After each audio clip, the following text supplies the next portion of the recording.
So we had like a guest speaker come in, and it wasn't like dog hair. That's a little bit. I think it's doable.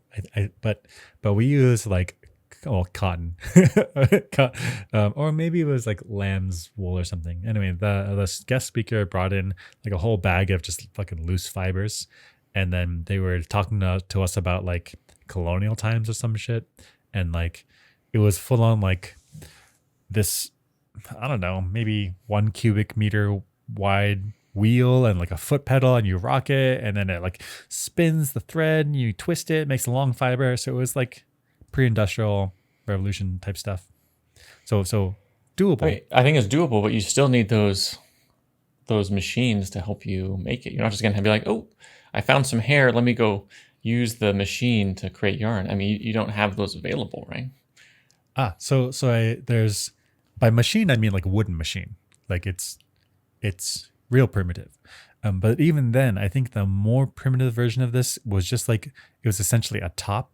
So you have like a large mass with a stick on top, and then you start an initial thread by hand, and then you tie onto that, and you just spin the top.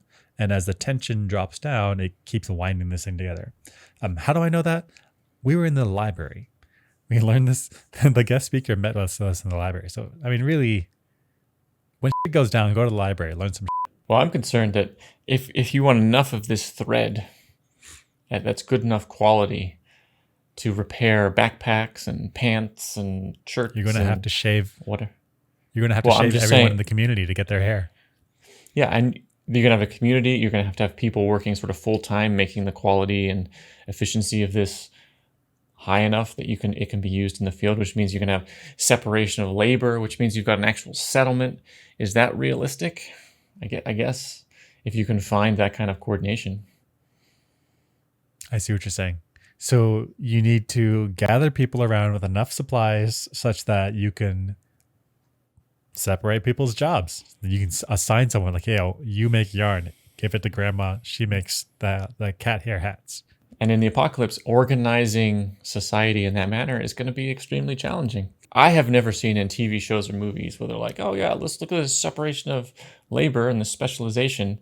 It's always focused on like the cool soldier guys who go off into the woods. It's never about these like yarn makers and sewers and, you know, People that cook the food. What are yeah. these soldier guys eating? Yeah. The soldiers are the tip of the spear. They have this entire support structure and society beneath them, right? Yeah, yeah. What the fuck are they wearing? Apparently not cat hair. But I'm a doer.